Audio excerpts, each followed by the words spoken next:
প্রাথমিক বিজ্ঞান তৃতীয় শ্রেণী। আজ আমরা দেখব অষ্টম অধ্যায় মাটি। এর আগেও আমি অনেকগুলো অধ্যায় প্রথম থেকে 7 পর্যন্ত অধ্যায় আপলোড করে দিয়েছিলাম এবং আপনারা অনেকেই আমাকে ভালো মতামত দিয়েছিলেন, যে কারণে আমি আস্তে আস্তে সবগুলো অধ্যায়ই আপলোড করার চেষ্টা করেছি এবং আগেও করব। তো আমরা আজকে দেখব মাটি অধ্যায় কি কি আছে। তো এখানে মূলত হচ্ছে চিত্রের মাধ্যমেই সব কিছু প্রকাশ করা হয়েছে। এখানে আমাদের বলা হয়েছে মাটি হলো পৃথিবীর উপরিভাগের নরম আবরণ। মাটিতে বিভিন্ন উদ্ভিদ জন্মায়, মাটির উপর মানুষ ঘরবাড়ি তৈরি করে বসবাস করে। তাছাড়াও অসংখ্য প্রাণীর আবাসস্থল হলো মাটি।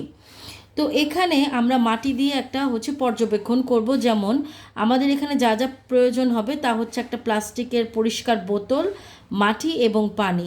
এখানে শ্রেণীকক্ষের বাইরে গিয়ে কিছু মাটি সংগ্রহ করে আনি। প্লাস্টিকের বোতলে সামান্য পরিমাণ মাটি রেখে বোতলের ভেতর পানি ঢালি। প্লাস্টিকের বোতলের মুখটি ভালো করে বন্ধ করি এবং প্লাস্টিকের বোতলটি ভালোভাবে ঝাঁকাই। মাটিতে কি কি থাকতে পারে তা অনুমান করি এবং খাতায় লিখি। মিশ্রণটি মনোযোগ সহকারে পর্যবেক্ষণ করি এবং মিশ্রণে যা যা পেয়েছি তা খাতায় লিখি। ধারণাগুলো নিয়ে সহপাঠীদের সাথে আলোচনা করি। মাটিতে কি কি উপাদান দিয়ে মাটি তৈরি তা আমরা এখানে আলোচনা করি। তো মূলত মাটি আসলে কি কি উপাদান দিয়ে তৈরি সেই জিনিসগুলোই আমরা এখানে জানার চেষ্টা করব। যেমন এখানে আমরা কি কি পেয়েছি: নুড়ি পাথর, বালু, পলি, কাদা, পানি, বায়ু, উদ্ভিদ ও প্রাণীর মৃতদেহের পচা অংশ ইত্যাদি। আমরা এই জিনিসগুলোই মূলত মাটি পর্যবেক্ষণ করে পেয়ে থাকি। তো আমরা যেটা করব সেটা হচ্ছে এই জিনিসগুলো খাতায় একটা ছক আকারে অথবা এমনিতেই লিখে ফেলবো এবং আমাদের সহপাঠীদের সাথে আলোচনা করে জানতে পারবো। এর পরের পৃষ্ঠাতে এখানে আমাদেরকে বলেছে মাটি সাধারণত 3 ধরনের: এঁটেল মাটি, দোআঁশ মাটি এবং বেলে মাটি। ধরন অনুযায়ী মাটির বৈশিষ্ট্য ভিন্নতা রয়েছে। যেমন এই 3টা মাটি আমরা এখানে নমুনা এভাবে করে ছক করে নিব এবং আমরা কোন মাটির রং, যেমন বেলে মাটি হালকা বাদামি রং থেকে হালকা ধূসর রং, দোআঁশ মাটি রং কালো এবং এঁটেল মাটির রং লালচে। হাতে ধরলে নর্মালি বেলে মাটি শুকনো এবং দানাময় মনে হয়। এরপরে দোআঁশ মাটি নরম এবং শুকনো। এঁটেল মাটি ভেজা মাটি, হাতে ধরলে আঠালো এরকম লাগে। মাটির কণাগুলোর আকার বেলে মাটির ক্ষেত্রে একটু বড় হবে। তারপর দোআঁশ মাটির ক্ষেত্রে বিভিন্ন আকারের হতে পারে এবং এঁটেল মাটির ক্ষেত্রে দানাগুলো একেবারেই ছোট। তো আমরা এভাবে করে আমরা মাটির বিভিন্ন ধরন এখানে লিখতে পারি। এছাড়াও পরের পৃষ্ঠায় এঁটেল, দোআঁশ এবং বেলে মাটির বৈশিষ্ট্যগুলো এখানে ছক আকারে দেওয়া আছে, যেগুলো আমরা বাচ্চাদেরকে আলাদা করে সংগ্রহ করে বাচ্চাদেরকে হাতে ধরিয়ে এই জিনিসগুলো আমরা পর্যবেক্ষণ করাতে পারি এবং তাদেরকে এই জিনিসগুলো বোঝাতে পারি। এরপরে আসি মাটির ধারণ ক্ষমতা। কোন মাটির অ্যাকচুয়ালি ধারণ ক্ষমতা কেমন সেই জিনিসটা আমরা আসলে এখানে পর্যবেক্ষণ করব এবং বের করব। দেখা যায় যে মাটির মধ্য দিয়ে পানি দ্রুত চুইয়ে যায়। বেলে মাটির ক্ষেত্রে এটা খুবই দ্রুত চুইয়ে যাবে। দোআঁশ মাটির ক্ষেত্রে ধীরে ধীরে যাবে এবং এঁটেল মাটির ক্ষেত্রে একেবারেই খুব ধীরে যাবে। তারপর পাত্রে জমা পানির পরিমাণ। এখানে বেলে মাটির ক্ষেত্রে সবচেয়ে বেশি পানি ধারণ করে বেলে মাটি। তারপরে দোআঁশ মাটি বেলে মাটির তুলনায় কম, আর এঁটেল মাটি সবচেয়ে কম পানি ধারণ করে।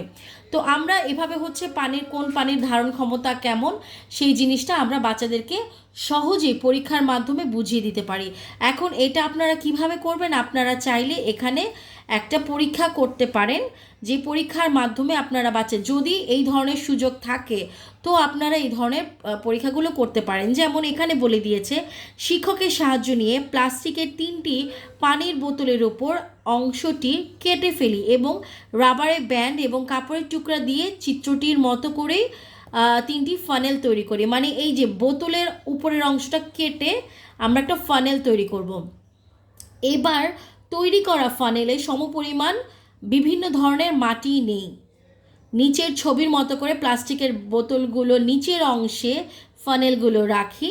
কোন মাটির মধ্য দিয়ে পানি তাড়াতাড়ি পড়বে তা অনুমান করি। এবার একই পরিমাণ পানি 3টি ফানেলে ধীরে ধীরে ঢালি, কোন মাটির মধ্য দিয়ে কত দ্রুত পানি চুইয়ে পড়ে যায় এবং জমা হওয়া পানির পরিমাণ পর্যবেক্ষণ করে তার ছকে লিখি। আমি যেই জিনিসটা আপনাদেরকে বললাম, চাইলে আপনারা এই পরীক্ষার মাধ্যমে ওভাবে খুব সহজে প্লাস্টিকের বোতল কেটে আপনারা এই পরীক্ষাটা করতে পারেন এবং বাচ্চাদেরকে এই জিনিসটা বোঝাতে পারেন। যেমন এখানে এই ছকের মধ্যে কিন্তু দ্রুতই মানে সব কিছুই লিখে দিয়েছে। এবার মাটির বিভিন্ন বৈশিষ্ট্যও এখানে দিয়েছে, দানার বৈশিষ্ট্যগুলো চিত্র আকারে এখানে দিয়ে দিয়েছে। এরপরে বেলে, এঁটেল এবং দোআঁশ মাটিতে কী কী ধরনের ফসল জন্মে সেই জিনিসগুলো আমরা এখানে ছক আকারে লিখতে পারি। যেমন বেলে মাটিতে তরমুজ, চীনাবাদাম, শসা, ফুটি, ক্ষীরা ইত্যাদি ভালো জন্মে। এঁটেল মাটিতে আম, শিম, কাঁঠাল এগুলো হয়। দোআঁশ মাটিতে ধান, গম, ভুট্টা, পাট এই জিনিসগুলো জন্মে। আমাদের দেশে দোআঁশ মাটির পরিমাণটা একটু বেশি, যে কারণে আমাদের ধান, গম এগুলো ভালো উৎপাদন হয়। তো এভাবেই আমরা এখানে সার সংক্ষেপে দিয়ে দিয়েছে, আমরা যেগুলো এতক্ষণ পড়লাম কোন ফল কোথায় হচ্ছে সেই জিনিসগুলো এখানে আছে। এছাড়াও এই পেজে একটা জিনিস আছে মাটির ব্যবহার, আমরা কী কী কাজে মাটি ব্যবহার করি এখানে আপনারা দেখতে পাচ্ছেন যে আমরা মৃৎশিল্প তৈরিতে মাটি ব্যবহার করি, ইট তৈরিতে, আবর্জনা ঢেকে রাখার কাজে, ভাস্কর্য তৈরিতে, মাটি ঘর তৈরি করতে এবং ফসল লাগানোর কাজে।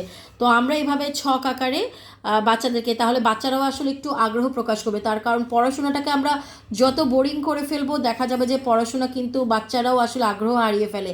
যে কারণে চিত্রের মাধ্যমে অথবা এই ধরনের বিভিন্ন স্ট্রাকচার অঙ্কন করে আমরা বাচ্চাদেরকে খুব সহজেই পড়াটাকে বুঝিয়ে দিতে পারি।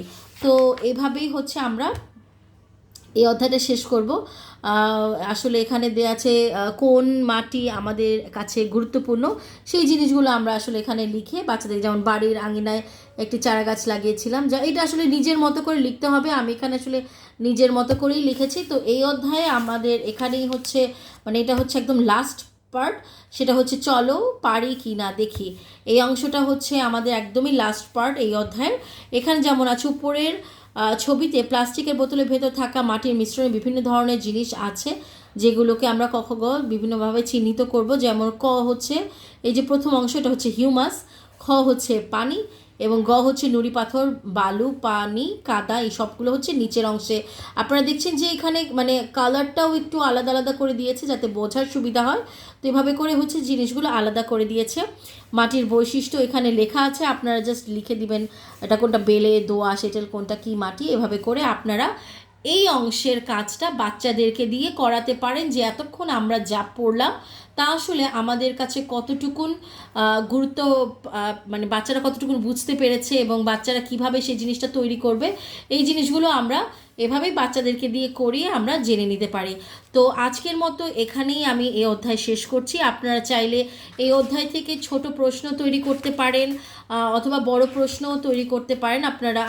আমি আজকে আর এই অধ্যায়ে যোগ করছি না, ভিডিওটা অনেক লম্বা হয়ে যাচ্ছে, যে কারণে আপনারা যেটা করতে পারেন, যদি আপনাদের প্রয়োজন মনে করেন আমাকে জানাবেন, আমি কিভাবে এই অধ্যায়ে সংক্ষিপ্ত প্রশ্ন, শূন্যস্থান, সত্য মিথ্যা এগুলো তৈরি করেছি সেগুলো আপনাদের সাথে শেয়ার করব পরবর্তী কোনো ভিডিওতে। আজকের মতো এখানেই শেষ করছি। আপনারা আমার চ্যানেলটা সাবস্ক্রাইব করে দিবেন। আপনারা আর কি পড়ার ব্যাপারে জানতে চান আমাকে সে ব্যাপারেও মেসেজ করে জানাতে পারেন অথবা কমেন্ট করতে পারেন।